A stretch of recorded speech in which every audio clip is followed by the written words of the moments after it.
Hello guys.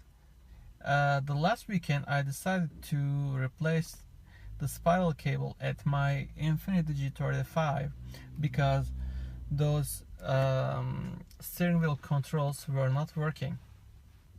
So I purchased a spiral cable from an eBay seller and I installed it very well, very carefully, and my steering wheel control started working well, and there was no error light, no check engine, nothing, no problems.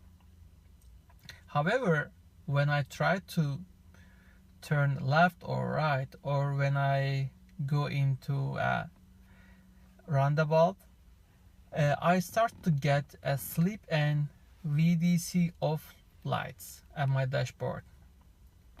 So today I took the car to the Nissan dealership to figure out what's going on, and they checked what's the problem, and I was told that the steering angle sensor is not working properly. They would set it to 0 degree. However, when they turn the steering wheel, it stayed constant at 0. No response. And they said, okay, we are gonna order a steering angle sensor, and it's gonna cost around $1,000, including parts and labor. So I said, no, I had no $1,000 for this problem. So I decided to take off everything which I installed, and I reinstalled my previous defective spiral cable. And that time I figured out that the part which sent to me is the wrong one. It's not the correct part, even though this one and the G35 spiral cable looks alike, almost looks like same. They are not same.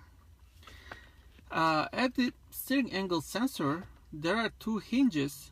They go through this part, and whenever you turn your steering wheel, it turns as well, and the sensor takes a reading. Like, for example, when you rotate it 1 degree, the sensor inside the mechanism inside the sensor turns 1 degree as well, and you get the reading. However, my steering angle sensor, the hinges were staying like here. There was no contact with this circular thing. So that's why when they turned the steering wheel, the sensor was not turning as well. It was staying constant. So before you install your spiral cable, you need to, and you should, double check that this one's precisely the correct one. Otherwise you will get an error code like I had, and you will do everything twice.